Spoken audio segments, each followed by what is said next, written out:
Trước mắt quý vị đây là chiếc xe ORS màu đỏ đen sản xuất 2011, một chủ từ mới từ đầu.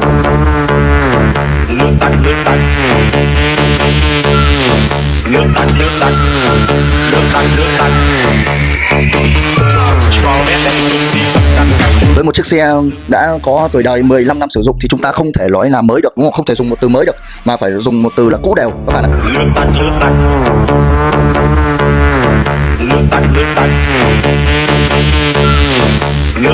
Và chỉ có hơn 4 củ khoai thôi, tôi nhắc lại nhé, hơn 4 củ khoai thôi, các bạn có thể sở hữu được chiếc xe này.